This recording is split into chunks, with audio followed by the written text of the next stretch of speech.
할렐루야. 예, 오늘은 주님의 날입니다. 우리 삶의 우선순위, 믿는 자들의 특별히 우선순위를 잊지 맙시다. 세상과 타협하지 마시고 오직 하나님이 기뻐하시는, 하나님이 원하시는, 하나님 기다리시는, 기대하시는 참된 예배자들이 다 되시기를 주님의 이름으로 간절히 축원합니다. 자, 오늘 주시는 말씀은 데살로니가 후서 1장 5에서 12절까지의 말씀입니다.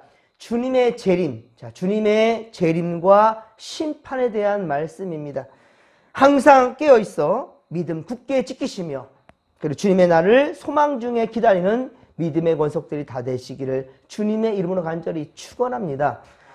자, 성도들의 바른 신앙, 성도들의 바른 신앙 고백과 그것을 일치하는 의로운 삶이라는 것은요, 하나님 나라의 백성이라는 것, 하나님의 백성이란 일치적인 일체의 바로 1차적 증거가 되지만 핍박 중에서도 인내할 수 있다는 것, 고난 중에도 참고 주님의 회복의 때를 기다린다는 것, 이것은 바로 그리스도인이라는 참된 증거가 됩니다. 예수님 그 고난 십자가 그 이후에도 예수님을 믿고 따랐던 모든 제자들과 그리고 그 후에 그리고 오늘날에 이르기까지 수많은 고난 가운데 있었던 믿음의 사람들이 어떻게 극복해냈는지, 우리는 똑똑히 성경을 통해서 또한 기독교 역사를 통해서 우리는 알고 있습니다. 그러나 그들이 왜 그러한 고난을 이겨냈던가? 이 땅의 삶만이 전부가 아니기 때문입니다. 이 땅의 삶 길어봤자 100년이에요. 그것도 채 살지 못하고 살아가는 것이 인생입니다. 하지만 반드시 이후에 심판이 있고 주님의 재림하실 날이 반드시 있다라는 거예요. 하나님은 공의의 심판자이십니다. 마지막 날에 사람들의 의와 또 선에 대해서는 상 주시고 불의한 그리고 악에 대해서, 악과 죄에 대해서는 반드시 심판하신다라는 겁니다. 벌하시는 주님, 이것이 로마서 2장 6에서 8절에 기록하고 있지요. 그리고 오늘 본문 6에서 7절 말씀, 오늘 본문 6에서 7절에도 보듯이 하나님은 자기 백성을 핍박한 자들에게는요, 자기 백성을 환난 중에 고난하고 괴롭혔던 그런 사람들에게는요, 반드시 어떻게 한다고요? 환난으로 갚으신답니다. 환난으로 갚으시고요, 또한 고통받는 성도들에게는 위로와 안식을 주신다는 거예요. 위로와 안식을로 갚으신다라고 말씀하십니다. 재림하시는 예수님은 하늘로부터 나타나실 것인데요, 하늘로 승천하시 그대로 오신다 그랬습니다. 그렇게 재림하실 텐데요, 예수님은 바로 성육신하신 하나님 그 본체이십니다. 주님은 십자가에 달려 돌아가셨지만 3일 만에 약속대로 부활하셨고 그리고 승천하셔서 지금은 하늘의 하나님 우편에 바로 앉아 계시는 분이십니다. 그러나 주님은 약속대로 다시 거기로부터 세상에 오신다는 것이에요. 우리는 이것을 믿음 중에 바라고 소망 중에 기다립니다. 초대교회 성도들의 첫 번째 기도 제목이 무엇이었던가? 물론 그때는 참으로 고난 중에 있었고 어려움 중에 있었습니다. 그들에게 있어서 첫 번째 기도는 무엇인가? 마라나타, 주 예수여 오시옵소서. 마라나타, 주 예수여 오시옵소서. 주님의 재림을 간절히 기대했다라는 말입니다. 그리고 그들은 모두 다 지금은 예수님의 품 안에 다 잠들어 있습니다. 주님 다시 오실 때 그들이 먼저 깨어나게 된다는 거예요. 또한 주 예수께서 다시 오실 때는 자기의 능력의 천사들과 함께 하늘로부터 불꽃 가운데 나타나실 것이다 라고 말씀하지요.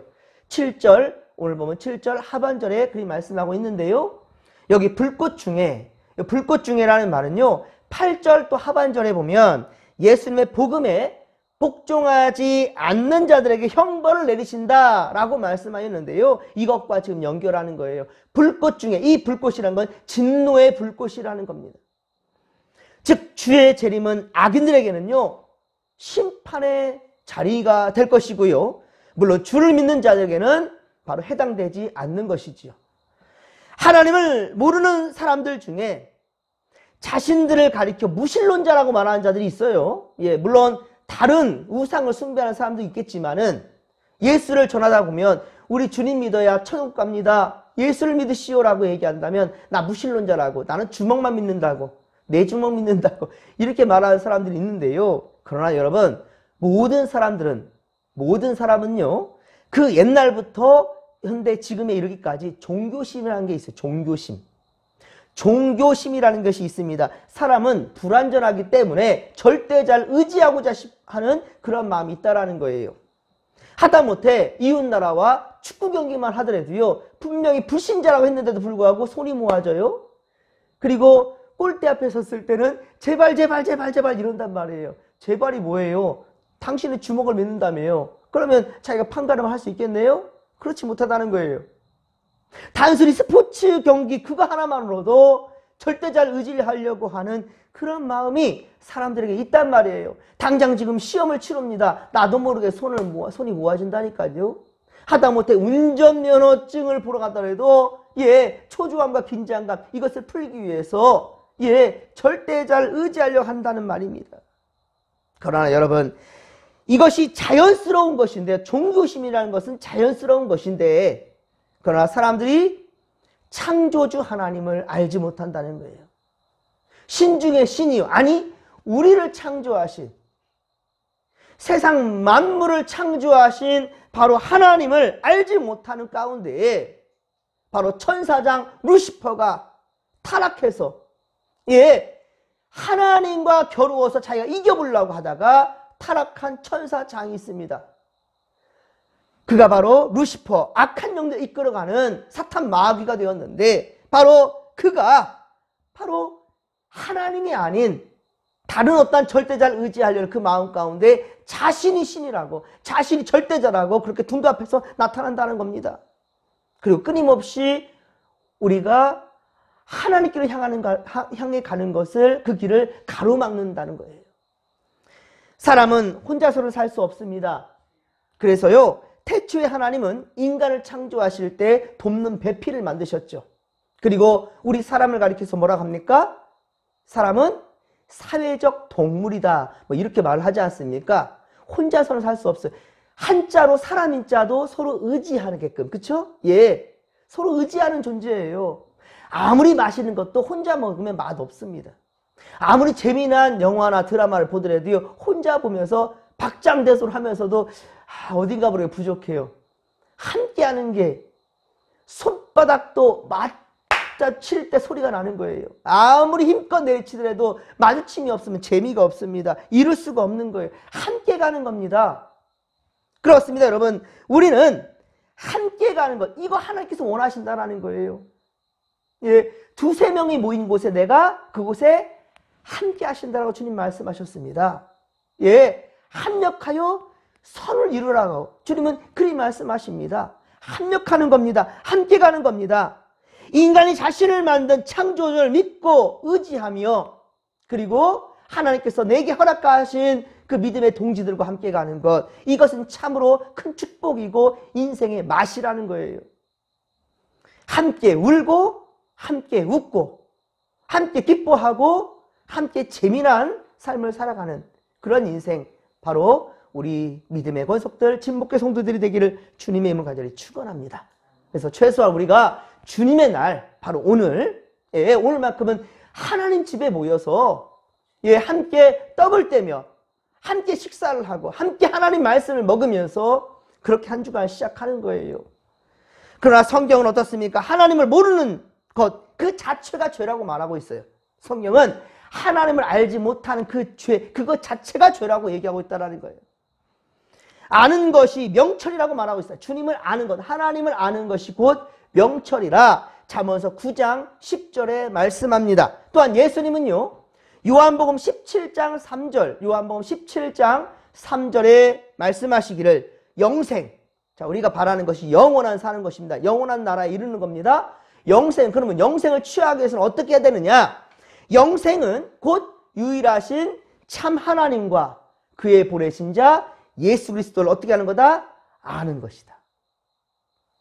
참 하나님, 유일하신 참 하나님과 그의 보내신 자 예수 그리스도를 아는 것이 바로 영생이라 하였습니다. 그러니까 여러분들 한순간도 주님을 아는 길에서 벗어나지 않기를 바랍니다. 하나님은요, 어제 그리고 예전에 어떤 그분으로 고적화되어 있지 않아요. 그렇다고 우리는 하나님을 살아있다고 말하지 않을 것입니다.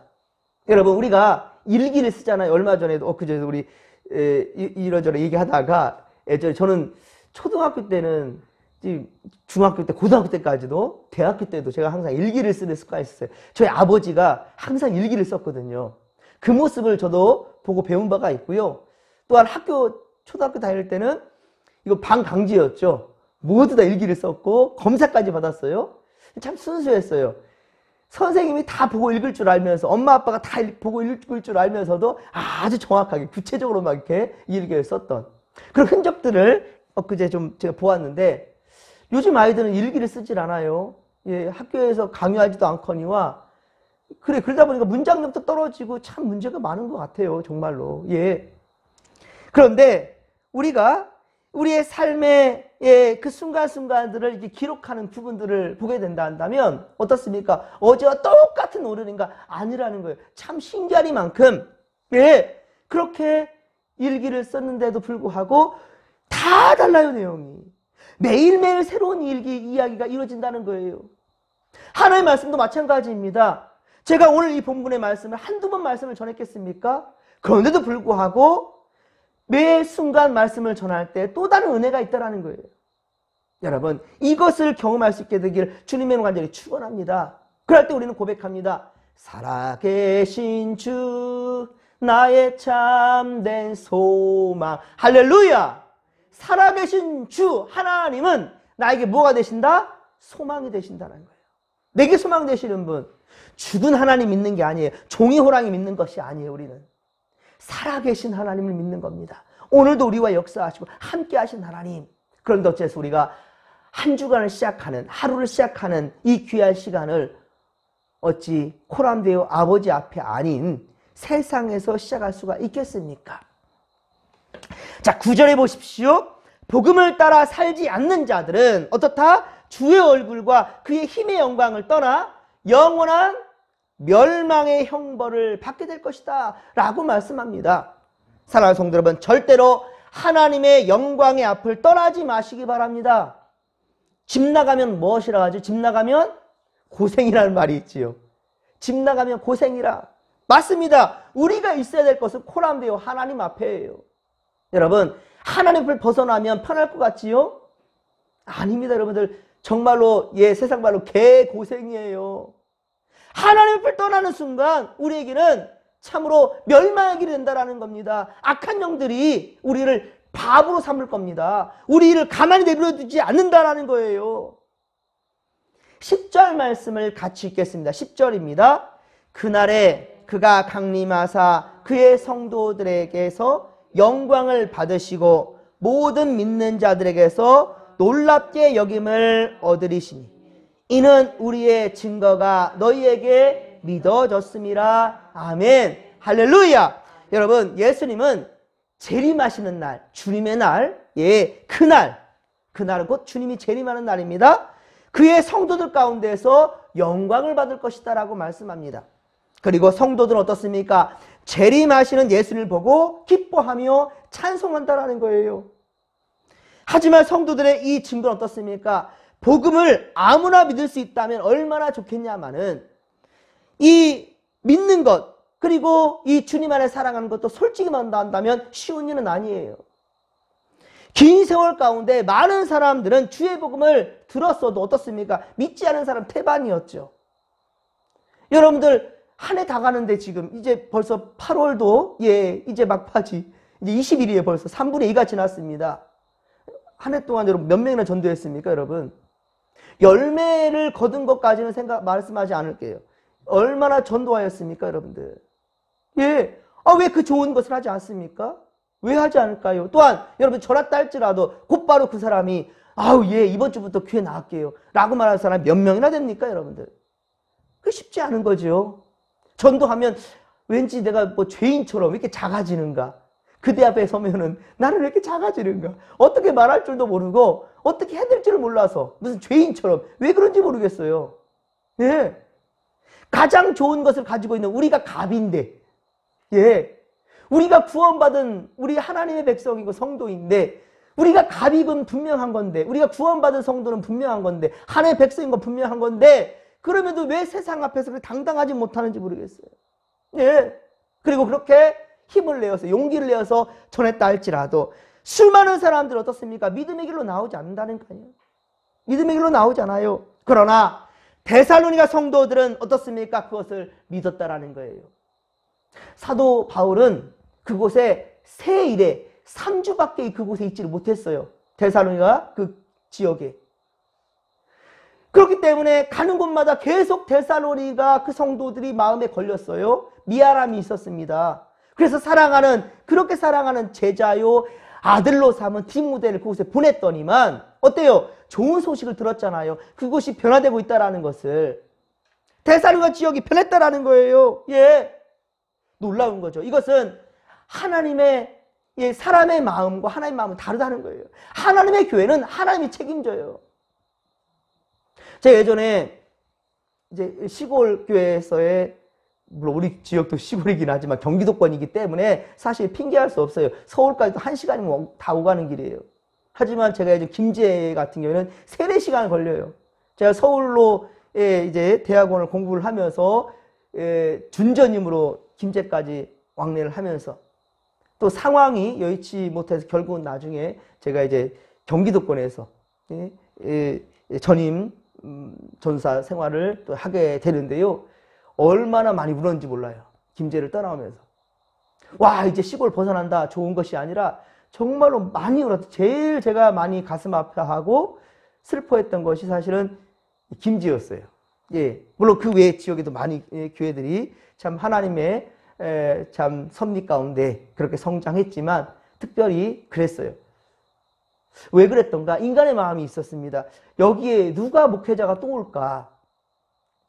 대부분 신학생들이 지방으로 안 가려고 하거든요. 특히나 우리 한신대 같은 우리 기장은 신학대가 서울에 하나밖에 없어요. 통합 측 같은 경우에는 지방에 7개가 있습니다. 서울까지 다 포함시켜서 저 부산의 장신까지 합친다 한다면 각 지역마다 다 신학교 하나씩 다 애들이 있어요. 정통 신학교입니다. 다 있어요. 그럴 그 지역에서 다 수급이 되는 이런 상황인데 우리 교단 한국기독교 장로회만큼은 서울에서 다 수급을 해줘야 되는 상황이에요. 신학생들이. 그러다 보니까 지방까지는 다 가지를 못하는 상황이에요. 아, 내가 이제 이 사역을 그만두고 서울로 올라가면, 경기도로 올라가면 여기 그 다음에 어떻게 되나 되게 고민을 많이 하고 걱정 많았습니다. 많이 슬펐습니다. 그런데 웬걸요? 예, 지금도 그곳에는 부교육자가 있고요. 교회는 제가 있을 때는 좀 더 옛날 건물이었는데 다 부수고 지금 새롭게 건물을 지었어요. 그러니까 제가 느끼는 건 하나님의 집은 하나님이 하시는 것이지 사람이 마음으로 무엇을 계획하고 생각한다 할지라도 그거를 인도하시는 분 여호와 하나님이시고 하나님의 집은 하나님이 책임지시는구나 라는 거지요. 사실 바울도 그것을 벗어나는 것이 바로 데살로니가 전서 그리고 후서를 기록하는 것. 데살로니가 전서를 쓰고 한 2, 3개월 바로 데살로니가 후서를 또 쓴 거거든요. 그러니까 바울은 정말 마음이 항상 데살로니가 그 성도들에게 대해서 마음이 이렇게 참 안타까움이 아픈 손가락이었는데 디모데를 통해서 듣는 그 말이 너무 좋았다라는 거예요. 이렇게 변화되는구나. 하나님이 하시는구나. 나는 기껏해야 복음에 씨만 뿌렸는데 물을 주고 자라게 하신 거 하나님이시구나. 라는 것을 바울은 분명히 알았던 것이지요. 그렇습니다, 여러분. 우리가 이 한 주간 살아가면서도 복음을 뿌리는데 열매까지 얻지 못할 수도 있습니다. 하지만 여러분 우리는 쉬지 말고 때를 얻든지 못 얻든지 복음을 전해야 됩니다. 이것이 바로 사명자고 하나님 기뻐하시는 거예요. 물론 열매까지 맺으면 너무 기뻐하지 감사할 일이지요. 농부가 수확을 위해서 씨를 뿌리는 거지 되든 말든지 라고 뿌리는 사람은 없지요. 우리는 반드시 목적이 있습니다. 생명을 살려내는 겁니다. 그렇습니다. 그런데요, 중요한 것은 우리가 무엇이든지 하나님께 맡김이 중요하다는 거예요. 하나님께 온전히 맡길 줄 아는 믿음의 권속들 되기를 주님의 이름 간절히 축원합니다. 바로 이것은 하나님의 전적인 은혜 가운데 이루어지는, 그래서 우리가 무엇이냐? 하나님이 역사하신다라고 얘기하는 거예요. 역사하신다. 내가 한다라고 말하지 않습니다. 그렇죠? 우리가 무엇을 추진하고 일을 하는 가운데서도 하나님 역사하여 주옵소서. 예, 하나님이 역사하는 것이기 때문이에요. 히스토리, 그분의 이야기예요. 내 이야기가 아닙니다. 영어로 역사를 히스토리라고 하죠. 그분의 이야기라는 거예요. 내 얘기가 아니에요. 내 이야기처럼 보이지만 나를 통하여 하나님이 역사하시는 거예요. 하나님의 이야기가 주님의 이야기가 되는 겁니다. 할렐루야. 이러하게 우리는 모든 삶 가운데는 어떻습니까? 항상 겸손할 수 있는 거예요. 교만할 수 없는 겁니다. 항상 그래서 하나님 앞에 살아가는 인생이 될 수밖에 없는 겁니다. 그러면서 우리는 재림신앙, 반드시 주님이 재림하셔서 양과 염소로 나눌 때가 올 것이다. 악과 선으로 구분 지을 때가 올 것이다. 그러나 그때까지 우리는 이 믿음 변치 말아야 될 것이다 라는 것, 이런 확신 가운데 살아가는 믿음의 권속들이 다 될 수 있기를 주님의 이름으로 간절히 축원합니다. 12절에 보십시오. 주 예수님의 이름이, 자, 이 성도들로 하여금 영광을 받으시고 성도들도 그 안에서 영광을 받게 하려 한다라고 말씀하고 있습니다. 그렇습니다. 우리가 주님의 역사를 감당하는 성도들이지만 또한 우리를 통해서 하나님은 영광 받으신다라는 거예요. 성도들도 그 안에서 또한 영광을 받게 하신다라는 거예요. 하나님 우리를 높여주신다라는 겁니다. 할렐루야. 예, 생명책의 첫 줄에 저는 그래요. 예, 첫 줄이고 마지막 줄이 어디 있습니까? 하지만 생명책의 첫 줄에 가장 잘 보이도록 바로 우리 성도들이 있게 되기를. 할렐루야. 하나님, 우리 성도도 오늘도 살아갈 때 세상의 방법과 가치관 따르지 아니하고 오직 믿음에 굳게서 살아갈 수 있도록, 그래서 주님 다시 재림하실 때 가장 크게 칭찬받는 우리 성도들 될 수 있도록 주여 함께하여 주옵소서. 이것이 제 기도의 첫 번째 기도 제목입니다. 어떠한 상황에서든지 어떠한 환난에서든지 그 자리를 벗어나지 마시고 항상 코람되어 하나님 앞에서 내 뜻과 방법이 아니라 세상의 가치관들이 아니고 세상의 방법들이 아니고 사람이 아니고 오직 하나님을 의지할 수 있는 믿음의 권속들이 다 되시기를 주님의 이름으로 간절히 축원합니다. 오늘도 우리는 믿는 자답게 진리 안에 사십시다. 주께서 다시 오실 때 잘했다 칭찬받는 성도들이 다 될 수 있기를 간절히 빌고 소망합니다. 자, 이 믿음 가지고 우리도 이제 다시 한번 이 한 주간 새롭게 시작하십시다. 주여 삼창 부르며 기도하며 나갑니다. 주여, 주여, 주여. 살아계신 하나님 아버지, 고맙고 감사를 드립니다. 또다시 코람되어 하나님 앞에서 이 한 주간을 시작합니다. 다시 오실 주님, 주님의 그날을 위해서 믿음의 길로 나아가오니 그 첫 발을 또 다시금 떼오니 주여 우리와 함께 하시고 악한 영 틈타지 아니하도록 저들이 공격하는 환난과 고난의 자리, 우리가 하나님 아버지 이 앞에 놓여 있는 걸림돌 때문에 믿음을 저버리지 않도록 도와주옵소서. 끝까지 믿음을 지키며 할렐루야 코람되어 하나님 앞에 살아가는 인생들이 될 수 있도록 도와주옵소서. 함께 하옵소서. 함께 하옵소서.